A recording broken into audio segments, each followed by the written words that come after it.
Hello, hello, ladies and gentlemen, and welcome to another episode of the Daily Friend Wrap. I'm your host, Nicholas Lorimer, joined today by Chris Hattingh. Let's get into it. The first news story of today is about Jacob Zuma's MK party, which has managed to successfully fend off an ANC attempt to have the party declared illegally registered. The ANC took the MK party to the Electoral Court, claiming that back when the MK party was registered successfully by the IEC, that correct procedures had not been followed, and therefore it should be delisted and not able to stand as a political party in the upcoming election.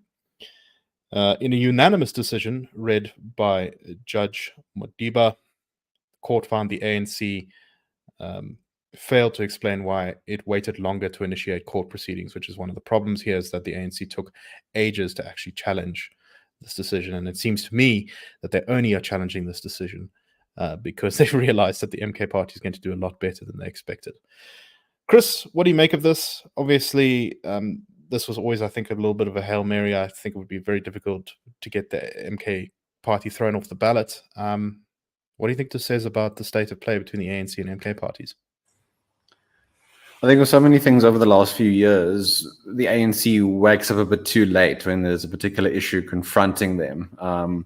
If there was legitimate concern around this, or maybe some sort of strategy, then you would have expected something last year, November, December, to have already been put forward, not just in terms of the electoral court, but maybe other avenues as well around legitimacy of their candidates, any of that sort of stuff that you put in motion beforehand, where you aren't then scrambling and maybe not putting forward the best sorts of arguments, where there isn't really legitimacy to what you're trying to do. So I think it exposes a bit once more how the ANC is consistently playing without that momentum. They're always reactive.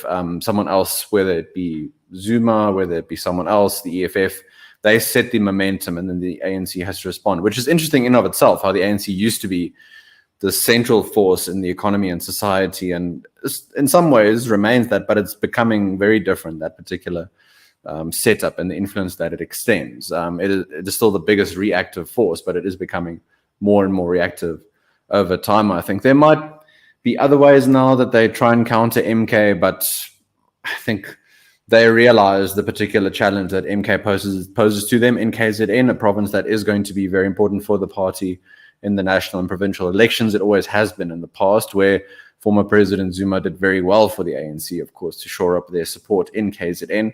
And I think in this order, MK is going to hurt the ANC, the IFP, and the EFF in KZN. So let's see just to what extent and what damage the party might cause to itself going forward now, to try and downplay maybe the support that MK has, the influence that it has built up, taking over wholesale some ANC branches in KZN, as some reports indicate.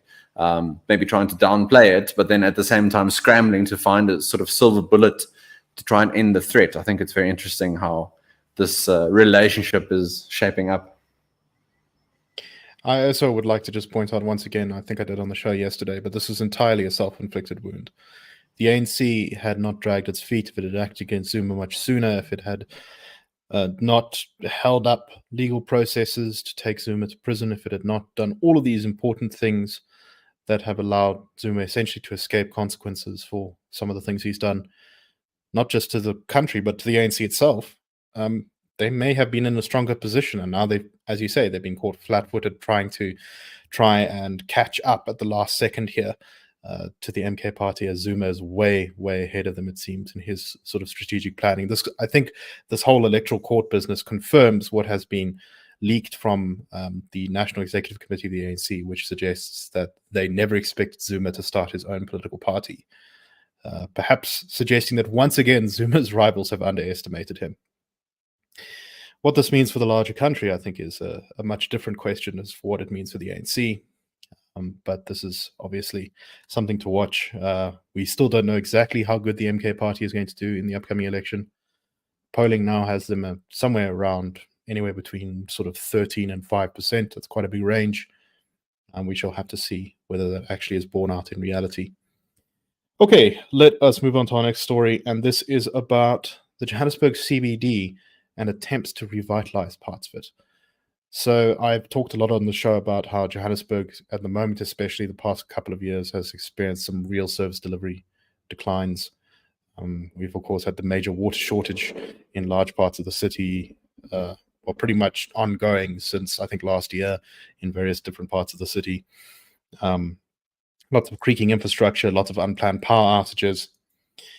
There are, however, little sort of sparks of light, and they are almost entirely driven by the private sector. There's an article in the Daily Maverick talking about how private sector groups, private sector companies, and NGOs have managed to essentially pay the government for the privilege of doing their job for them, essentially paying extra money to the city of Johannesburg in various areas of the CBD in order to be able to take over those districts, police the bylaws in them, and ensure that they become revitalized. One of the people behind this who talked to the Daily Maverick said that the perception of the CBD being a hellhole out of control is indeed real, and the situation is becoming worse in recent years. However, there are areas where people can walk about quite safely during the day or night without fear, being able to shop, bank, study, enjoy a meal. This guy was specifically involved in the redeveloping of Gandhi Square, which at the moment has been pretty successful. But essentially, in the private sector is having to carry a lot of the weight here. I think the one line in this story is the key to the success has been public-private partnerships, but all the success is due to the private sector, which has done pretty much all the work. Essentially, all that's happened is the city has, in exchange for payouts, essentially for rent, just allowed the private sector to go ahead and revitalize some of these areas. So I think there's quite a couple of interesting things about this. First, it shows that even something as deteriorated as the Joburg CBD can actually be, in some places, revitalized, and probably will be able to be if we had good governance. But also the kind of bizarro situation we're in, where the government, in other countries might create a tax break for a company that's trying to revitalize a dysfunctional area.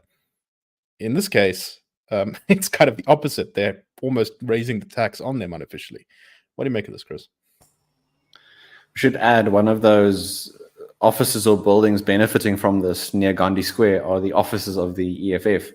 And should they enter maybe national government in some sort of coalition, the policies they implement would make this sort of thing all the more difficult, if not impossible. And the value of their property would very much decline, if not be wiped out. So I think that's something just to keep in mind when you want that sort of investment in infrastructure, this sharing of skills, the building up of roads, buildings where people can either start new businesses or make sure that current ones continue to exist, that you can invest in those. You need the right sort of broad infrastructure in place. You only get that if you get investment, if you get capital.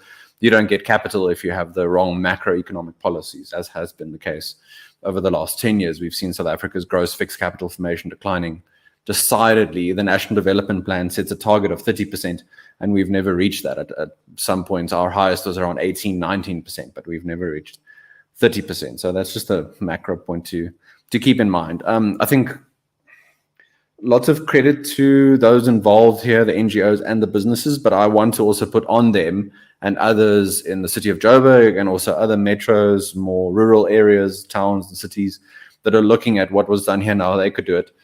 What sort of concessions and requirements are they demanding from their local governments to come to the table, where it's not just a case of private citizens and businesses continually forking out just in terms of paying their taxes and their levies, but now having to pay on top of that to make sure that these sorts of things take off.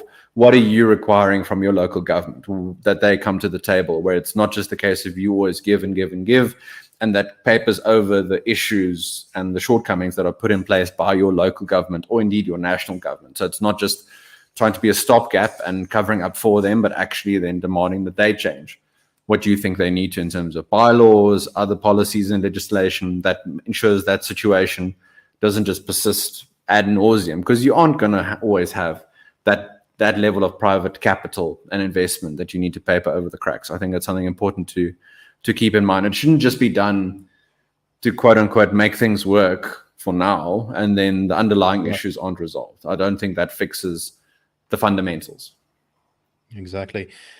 It's also I think, important to recognize that this creates the sort of elitist space that the EFF and ANC are always terrified of creating, right? Because when businesses have to pay these extra costs on top of running themselves just to kind of keep an area all together and functioning, they're going to pass those prices where possible onto the consumer, which means that only wealthier people will be able to afford to use the services in that area, creating the exact kind of enclave that the ANC and EFF are always trying to denounce as being anti the spirit of South Africa.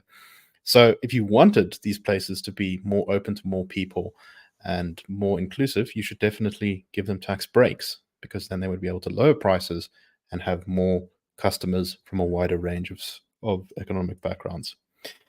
Okay, let us go on to our very last story, and this is something you picked up, Chris, about South Africa's strategic oil reserves and a question asked in Parliament by the DA about it.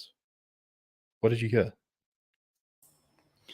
Yeah, so a question put to Minister Gwede Mantashe last month about South Africa's strategic oil reserves, how much we have in capacity, how close to the edge are we, if we are.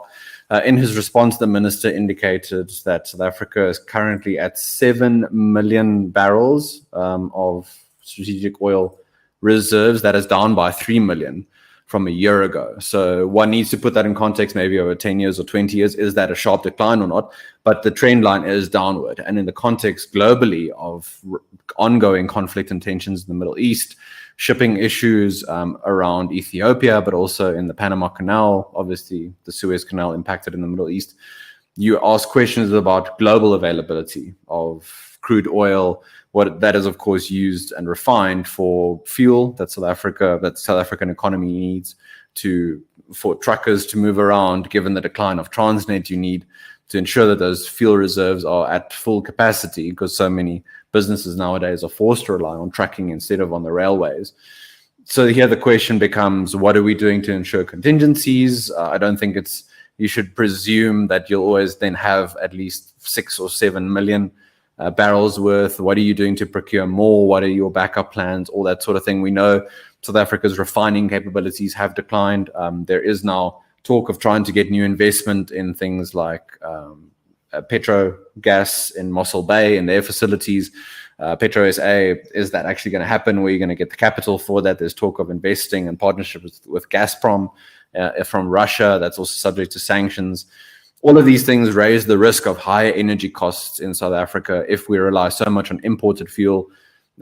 If we can't rely on those that we've moved closer to geopolitically, where do we get that from, those sorts of supplies from, and what do we do in that regard? As to risks of supply, when the minister was asked specifically on that point, how would the conflict in the Middle East maybe impact on the continued availability of crude oil imports, he said he doesn't really see it impacting at this point because oil and gas tankers haven't been targeted. And I mean, this was said a month ago, and they have been targeted, some of them, including tankers from Russia and China, which was interesting. They asked the Houthi rebels not to target their ships, but I think that has happened subsequently, maybe not on purpose, but by accident. So I don't think the minister should take it too lightly that this conflict couldn't increase further. I mean, if a country like Iran becomes directly involved, what does that mean for oil reserves, for global oil reserves? Exactly. I think the minister there is vastly underplaying the potential downsides here. But anyway, that's all the time we have for today. We hope you found the show interesting. That's a wrap.